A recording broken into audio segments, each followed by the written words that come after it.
तो आदाब, नमस्कार, गुड इवनिंग, सत श्री अकाल। एक बार फिर आप तमाम लोगों का स्वागत है क्राइम तक की कहानी के इस एपिसोड में। उम्मीद है पूरी फैमिली अच्छी होगी, अपना और अपनों का ख्याल रख रही होगी। मैंने बहुत सारी आपको कहानियाँ सुनाई, बहुत सारे कत्ल की कहानी सुनाई, कातिल की कहानी सुनाई। अक्सर ये जहन में आता है कि ये कातिल कत्ल करने के बाद उसका बॉडी लैंग्वेज क्या होता है, वो कैसे चलता है, कैसे बातें करता है, कैसे देखता है, कैसे रिएक्ट करता है। तो कत्ल और कातिल की कहानियां तो आपने बहुत सुनी। आज की कहानी की शुरुआत मैं एक कातिल को उसी की ज़ुबानी एक कहानी सुनाने से करता हूं। पहले इस लड़के को आप देखिए, एक पढ़ा लिखा MBA का स्टूडेंट है ये, और ये कत्ल कर चुका है अपने ही गर्लफ्रेंड का। अब कत्ल करने के बाद पुलिस वाले इसे क्राइम सीन पर ले जा रहे हैं, यानी जहां जिस कमरे में इसने अपनी गर्लफ्रेंड को मारा था।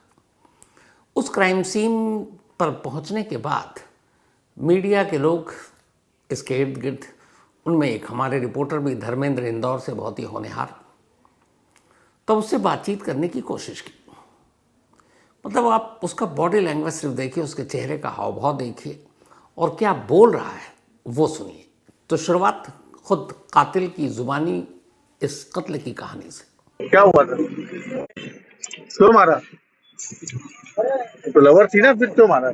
कुछ नहीं हुआ, छोड़ो, जो हो गया हो गया यार। अरे कैसी बातें कर रहे हो? आपने मारा एक लड़की को, आपकी प्रेमिका थी वो, उसको छोड़ दो ना, क्या करोगे जान के। अच्छा वहाँ आपने तंत्र मंत्र किया था मुंबई में, पूछ बुलाया? कुछ नहीं है मैंने। दर्दनाक तरीके से मारा है तुमने उसको। हुआ अच्छी है, वो चली गई, कैसी बातें कर रहे हो कि कुछ नहीं हुआ? उसके माँ बाप ने उसको पाल पोस के बड़ा किया, आपने उसको जान से मार दिया और बोल रहे हो कि कुछ नहीं हुआ। तो पछतावा नहीं है? इस चीज का पछतावा नहीं है? किसी की बच्ची को मारना पछतावा नहीं है इस चीज का?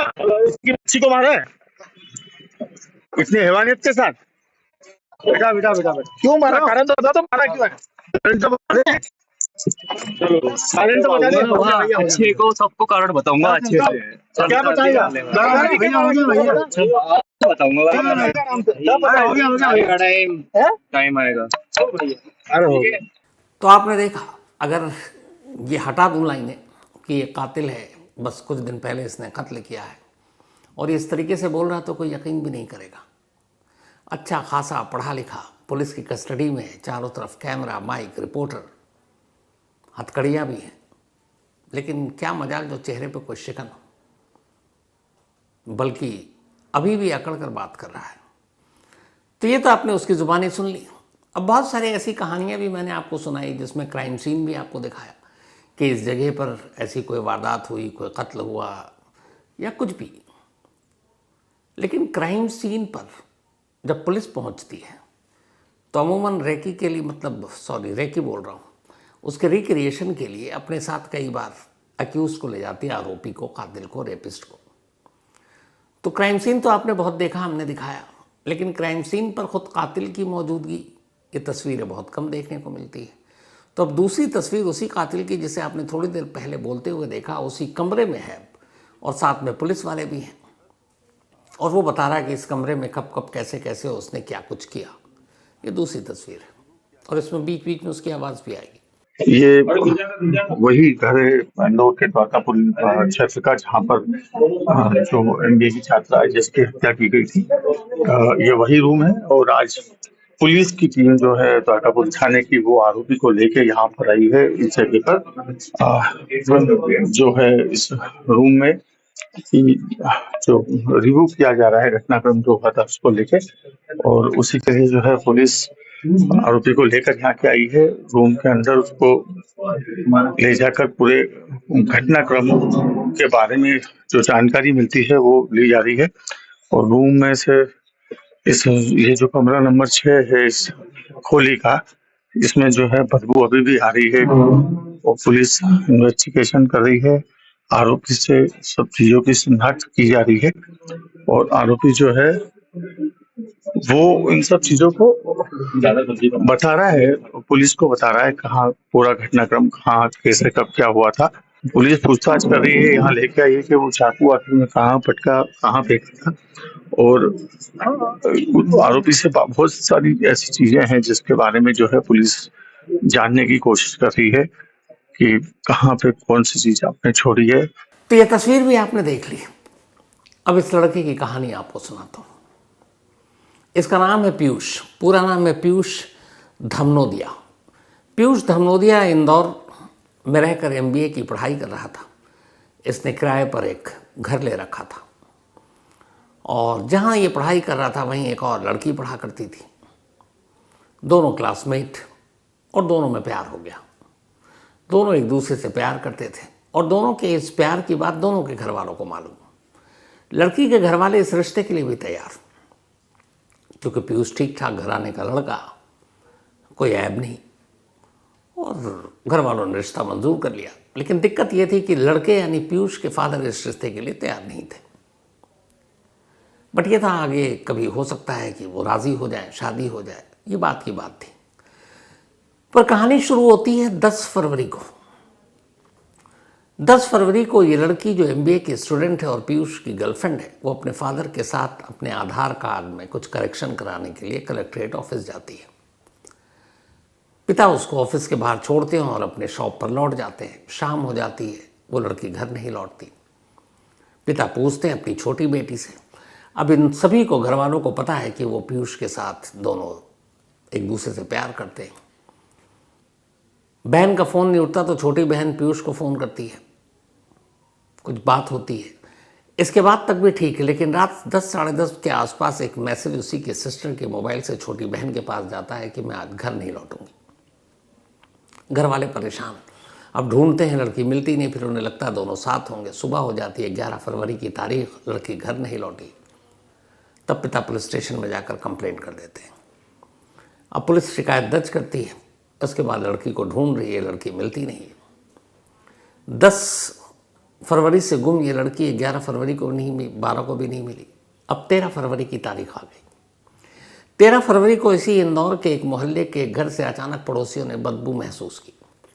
उन्हें लगा बदबू आ रही है, और आजकल बदबू किसी बंद जिस घर में ताला लगा हो, लोग चौकन्ने हो जाते हैं, क्योंकि ऐसी खबरें मीडिया के जरिए उन तक भी पहुंचती हैं। तो उन्हें लगा कि इस घर से बदबू आ रही है, कहीं कोई ऐसी बात तो नहीं जिसका उन्हें डर हो। उन्होंने फ़ौरन पुलिस को फ़ोन कर दिया। पुलिस मौके पर पहुंचती है, पुलिस को भी बदबू महसूस।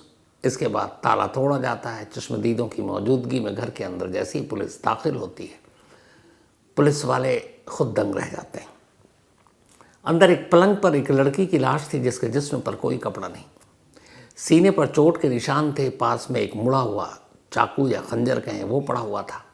बियर की कुछ बोतलें पड़ी थीं और लड़की की हालत देखकर साफ लग रहा था कि लड़की के साथ ज़बरदस्ती की गई है। पुलिस लाश को कब्जे में लेती है। इसके बाद तफ्तीश शुरू होती है। लड़की के माँ बाप से पूछताछ होती है और अब आता है सब कुछ पीयूष के ऊपर शक, क्योंकि जिस घर से इस लड़की की लाश मिली है वो घर था जो पीयूष ने किराए पर ले रखा था। अब पुलिस पीयूष को ढूंढना शुरू करती है। पीयूष कहीं मिलता नहीं है। लड़की का मोबाइल बंद, लेकिन लड़की का लोकेशन चालू था। अब पुलिस जब लोकेशन देखती है तो लोकेशन निकलता है महाराष्ट्र का। अब पुलिस उसी मोबाइल के लोकेशन को ट्रेस करते हुए महाराष्ट्र पहुंचती है।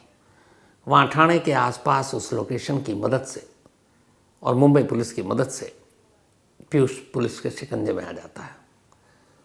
पुलिस पीयूष को गिरफ्तार कर सबसे पहले वहीं महाराष्ट्र पुलिस के पास ले जाती, क्योंकि वहाँ से ट्रांजिट रिमांड लेना था, क्योंकि महाराष्ट्र में उसने कोई क्राइम तो किया नहीं था। तो जब ट्रांजिट रिमांड की फॉर्मेलिटी के लिए उसको पुलिस स्टेशन ले जाया गया महाराष्ट्र में, पुलिस ने उससे पूछताछ की तो उसने पुलिस से कहा मुझे एक प्लेन पेपर चाहिए, सादा कागज़, मैं उस पर लिखूँगा। और उसने सादे कागज़ पर कहानी लिखी। कहानी और फॉर्मेलिटी के बाद अब उसे लाया गया इंदौर। इंदौर आने के बाद अब उसने फिर पुलिस के सामने, और पुलिस ने उससे पूछताछ शुरू की इस कत्ल के मामले में। उसने कहा मुझे प्लेन पेपर और पेन चाहिए। पुलिस ने फिर दिया और फिर उसने उस पर कहानी लिखी। सेम वही कहानी जो उसने मुंबई पुलिस के उस थाने में बैठकर सादे कागज़ पर लिखी, वही इंदौर पुलिस के सामने उसी सादे कागज़ पर लिखी। अब वो कहानी क्या थी? इंदौर के शायद हाल की ये सबसे दहला देने वाली कहानी थी। जो पूरी कहानी पहले उसने कागज़ पर लिखी और फिर पुलिस से पूछताछ में बताया, वो अब कहानी जस का तस आपको सुनाता हूँ। उसका कहना था कि वो उस अपनी गर्लफ्रेंड से बहुत प्यार करता था, शादी करना चाहता था। लड़की के घर वाले तैयार थे, लेकिन उसके अपने पापा तैयार नहीं थे। फिर भी उसे लगा कि कल परसों कभी भी ऐसा होगा जब शायद तैयार हो जाए। लेकिन अचानक फिर उसके मन में एक शक और वहम आया। 15 दिनों से उस लड़की ने उससे बात नहीं की। ये बात है जनवरी एंड के लास्ट वीक की। उसे लगा कि इसने अचानक बात करना बंद कर दिया। ये उसे फ़ोन भी करता, लड़की फ़ोन नहीं उठाती। इसे गुस्सा आने लगा और फिर गुस्से के साथ साथ इसके दिमाग में शक का बीज पड़ गया। इसे लगा कि वो उसकी गर्लफ्रेंड अलग अलग ऐप पर लड़कों से बात करती है। उसने मोबाइल भी हैक किया और अब लड़की के मैसेजेस और वो सारी चीज़ें देख रहा है, लेकिन उसे ऐसा कुछ नहीं मिला। पर शक नहीं गया। 10 फरवरी को किसी तरीके से उसने लड़की की छोटी बहन के ज़रिए उस तक मैसेज पहुंचाया और उसने कहा मुझे मिलना है। लड़की को जाना था आधार कार्ड पे करेक्शन के लिए कलेक्ट्रेट ऑफिस। उसने कहा ठीक है, पापा ने उसके छोड़ दिया। इसके बाद कलेक्ट्रेट ऑफिस के बाद से वो उस लड़के यानी पीयूष के साथ वहाँ से निकल पड़ी। पीयूष उसे अपने साथ उसी किराए के कमरे में ले गया। वहाँ जाने के बाद दोनों मिलते हैं, बातचीत होती है। फिर अचानक शादी की बात छिड़ती है। पीयूष को गुस्सा आता है। पीयूष उसके साथ उसके जीते जी ज़बरदस्ती करने की कोशिश करता है। लड़की की तबीयत ठीक नहीं थी, वो इनकार करती है। उसे और गुस्सा आता है और गुस्से के साथ ये शक कि शायद इसकी ज़िंदगी में कोई और लड़का आ गया, इसलिए मुझसे दूर जा रही है। इसी गुस्से के आलम में वो अचानक उस पर हमला कर देता है, उसका गला दबाता है और फिर चाकू उठाता है, सीने पर चाकू का वार करता है। चाकू कमज़ोर, नोक मुड़ गया। वो उसे फेंकता है। फिर अचानक देखता है तो उसे एहसास होता है कि लड़की जिंदा नहीं है। इसके बाद वहीं उस लाश के पास बैठ जाता है। करीब 2.5 घंटे तक ऐसे ही बैठा रहता है और लड़की से बातें कर रहा है, यानी अपनी गर्लफ्रेंड की लाश से। इसके बाद वो वहाँ से उठता है, घर में ताला लगाता है और नज़दीकी वाइन शॉप पर जाता है। वहाँ से बियर ख़रीदता है। बियर ख़रीदने के बाद वापस घर लौटता है। उसके घर से जाने और फिर बियर लेकर आने, इन सारी तस्वीरें सीसीटीवी कैमरे में कैद हो जाती हैं। वापस आता है, बियर पीता है। बियर पीने के बाद गुस्सा तो था ही, शक भी। अपनी गर्लफ्रेंड की लाश के साथ अब वो ज़बरदस्ती करता है। इसके बाद फिर वहीं बैठा रहता है, गर्लफ्रेंड से बातें करता है, बुदबुदाता है और वो लाश सामने बेड पर पड़ी है। फिर धीरे धीरे शाम हो जाती है, अंधेरा जैसी होता है। वो कुछ सामान अपने एक छोटे से बैग में लेता है, घर में ताला लगाता है और निकल जाता है। निकलने के बाद वो सीधे रेलवे ट्रैक पर पहुंचता है। ट्रैक के बीचों बीच खड़ा हो जाता है कि ट्रेन आएगी और उसे मारकर चली जाएगी, लेकिन वो अचानक डर जाता है। उसे मौत से डर लगने लगता है। वो पटरी छोड़कर प्लेटफॉर्म पर पहुंच जाता है। वहाँ जो पहली ट्रेन आई वो गोवा जा रही थी। वो उस ट्रेन में बैठ जाता है। गोवा जाने वाली उस ट्रेन से गोवा की बजाय वो सीधे महाराष्ट्र में ठाणे उतर जाता है। वहाँ एक होटल किराए पर लेता है कमरा। कमरे में जाने के बाद अब वो गूगल पर सर्च करता है कि आत्माओं से कैसे बात की जाती है, आत्माओं को कैसे बुलाया जाता है। इसके बाद उसी होटल के कमरे में कुछ बाहर से सामान लाता है और तंत्र मंत्र की एक कोशिश करता है। कोशिश इस बात की कि उसकी गर्लफ्रेंड की आत्मा उस कमरे में आ जाए और वो उससे बात करे। काफ़ी देर तक कोशिश की, कोई आत्मा नहीं आई, गर्लफ्रेंड से कोई बात नहीं हुई। जिस गर्लफ्रेंड को उसने अपने हाथों से मारा वो उसी की आत्मा से बात करने की कोशिश कर रहा था। बातचीत हुई नहीं। अब वो सोच रहा है क्या करें। इस दौरान में 3 दिन बीत गए थे। 13 फरवरी की तारीख आ गई थी और 13 फरवरी को कमरे से बदबू आने लगी और लाश का सच उस कमरे से बाहर निकल आया। और फिर उसी के जो लड़की मरी उसके मोबाइल के ही लोकेशन के ज़रिए इंदौर पुलिस मुंबई तक पहुंची थी। अब सवाल ये था कि वहाँ जाने के बाद भी 3 दिन तक अपना मोबाइल तो उसने बंद रखा, अपनी गर्लफ्रेंड का मोबाइल लेकर क्यों पहुँच रहा था? और वो पढ़ा लिखा है, MBO से पता है कि उस मोबाइल से उसका लोकेशन ट्रेस हो सकता है। उसकी वजह थी वही शक और वहम।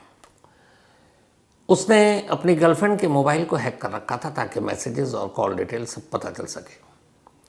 मारने के बाद उसने अपनी गर्लफ्रेंड का मोबाइल लिया और अगले 3 दिनों तक ये इंतज़ार करता रहा कि उसकी गर्लफ्रेंड के मोबाइल पे कोई एक ऐसा व्हाट्सअप या ऐसा कॉल आ जाए जिसे वो जानता ना हो, और फिर वो उससे पूछे कि तुम कौन हो, और उसकी गर्लफ्रेंड के बारे में जो उसके दिमाग में शक था कि किसी और लड़के के साथ उसका अफेयर है, वो पकड़ा जाए। बस इसीलिए वो मोबाइल लेकर घूम रहा था कि कोई मैसेज तो एक आएगा जिससे उसका शक यकीन में बदल जाएगा, कोई तो एक कॉल होगा ऐसा। लेकिन अफसोस की बात ये कि उन 3 दिनों में उस मोबाइल पर सिवाय उस लड़की के फादर और उसकी सिस्टर के किसी और का कॉल नहीं आया, न कोई व्हाट्सएप आया। और उसे इस बात पे भी गुस्सा था कि आखिर 3 दिन तक हो गए और उसे यकीन था कि उसकी गर्लफ्रेंड का अफेयर है, अलग अलग ऐप से लड़कों से बात करती है, लेकिन ऐसी कोई सच्चाई तो सामने आई नहीं। फिर उसने उस मोबाइल को फेंक दिया, लेकिन फेंकने में उसने देरी कर दी क्योंकि तब तक उस लोकेशन के ज़रिए उसका सब कुछ कहाँ पे था, कहाँ मौजूद था, वो मिल गया था। बात यहीं पे ख़त्म नहीं की। उसे इतनी नफरत थी कि गर्लफ्रेंड का कत्ल करने के बाद और इस शक में कि वो उसकी ज़िंदगी से दूर जा रही है और किसी और लड़के के करीब, ये दोनों जब मिला करते थे तन्हाई में, एक गर्लफ्रेंड बॉयफ्रेंड जिन्हें शादी भी करना है, लड़की के घर वाले राज़ी हैं, लड़की के घर वालों को इनका रिश्ता भी पता है, तन्हाई के आलम में कुछ वीडियो बनाए थे पीयूष ने। मौत के बाद नफ़रत और गुस्से में उस तन्हाई के और बहुत ही प्राइवेट वीडियो को, कुल 11 ऐसे वीडियो थे जो उसने सोशल मीडिया पर अपलोड कर दिए, सिर्फ इसलिए ताकि उस लड़की को और उसके घर वालों को बदनाम कर सके। और वो सारे वीडियो अपलोड किए, 11 ऐसे वीडियो थे। अब वो जब पकड़ा गया और पुलिस उसे पकड़कर वापस लाई, जो शुरुआत में मैंने आपको उसकी खुद जुबानी सुनाई, तब उसने बताया कि हाँ, मैंने मारने के बाद प्यार तो करता था, मैं उसकी आत्मा से पूछना चाहता था कि क्या तुम मुझे प्यार करती हो, क्या मुझसे शादी करोगी, क्या तुम्हारी ज़िंदगी में मेरे अलावा कुछ और है। और उसे इस बात का भी कहीं ना कहीं एक यकीन था शायद कि इंसान झूठ बोल सकता है, आत्मा झूठ नहीं बोलेगी। तो बस इसी वजह से वो उसकी यानी अपनी गर्लफ्रेंड की आत्मा को तंत्र मंत्र के ज़रिए वापस लाकर उससे ये सच उगलवाना चाहता था कि वो सिर्फ उससे प्यार करती है और उसी से शादी करेगी और उसकी ज़िंदगी में कोई और नहीं है। तो जो मकसद था कत्ल करने के बाद आत्मा से बात करने की अपनी गर्लफ्रेंड की, उसका रीज़न यही था कि वो ये नहीं सुन सकता था कि उसकी गर्लफ्रेंड किसी और की ज़िंदगी में चली जाए। पुलिस ने जब उसके पास से उसके बाकी लैपटॉप और सारी चीज़ें बरामद की, उसके जब सर्च ऑप्शन में गए तो उसमें दिखाई दिया, यूट्यूब पर जाकर वो तंत्र मंत्र और आत्मा से कैसे बात की जाती है, आत्मा को कैसे बुलाया जाता है, ये उसने सर्च किया। उसने जान देने के तरीके के बारे में भी सर्च किया। वो उसने बताया कि उसकी हिम्मत नहीं हुई, वरना उसने पहली कोशिश तो उसी दिन कर ली थी 10 फरवरी को गर्लफ्रेंड को मारने के बाद, लेकिन पटरी पर डर लगा तो प्लेटफॉर्म पर ट्रेन पकड़ ली। हालांकि जिस तरीके से उसने कहा है, उसका ये कहना है कि जल्द ही मैं वापस आऊँगा। अब इस लड़के का दिमागी संतुलन ठीक है नहीं है, इंदौर पुलिस देखेगी, लेकिन अभी तक से कहीं ऐसी कोई रिपोर्ट नहीं आई कि कभी ऐसा कुछ इसके बारे में लेके कोई शिकायत थी। ये इश्क, जलन और गर्लफ्रेंड के बारे में एक शक, ये सारी चीज़ों ने उसे कत्ल करने के लिए मजबूर किया। और फिर आखिर में, मतलब आज तक ऐसी कहानी सुनी नहीं थी कि उसी गर्लफ्रेंड से सच्चाई उगलवाने के लिए, उसकी आत्मा से बात करने के लिए ये तंत्र मंत्र का भी तरीका अपनाया। जिस होटल में ये रुका था, वहाँ उस कमरे में जब पुलिस गई तो वहाँ से भी तंत्र मंत्र करने के कुछ सबूत भी मिले, सुराग भी मिले। अब पुलिस उससे पुलिस कस्टडी में पूछताछ तो कर रही है और जिस तरीके से वो बात कर रहा है, जो इंदौर पुलिस है, उसके हिसाब से उसके चेहरे पे कोई शिकन नहीं है, उसे कोई पछतावा नहीं है, उसे कोई डर नहीं है, और वो बहुत ही बिंदास और बेबाक तरीके से पुलिस के हर सवाल के जवाब दे रहा है। तो ये थी आज की कहानी, लेकिन कहानी ख़त्म करूं उससे पहले वही अपना सिलसिला। आज रौनक धीरज भाई दर्जी, इनका जन्मदिन है, तो हैप्पी बर्थडे रौनक धीरज भाई दर्जी साहब। और ये भेजा है किशन दर्जी ने। साथ ही आव्या, इनका भी बर्थडे है, तो हैप्पी बर्थडे आव्या। और ये भेजा है खान, सिमरन, गुड़िया, रमन एंड वकार ने। इसके अलावा अनुषा, इनका भी बर्थडे है, तो हैप्पी बर्थडे अनुषा। और ये शर्बानी एंड अनुपम पाल की बिटिया हैं।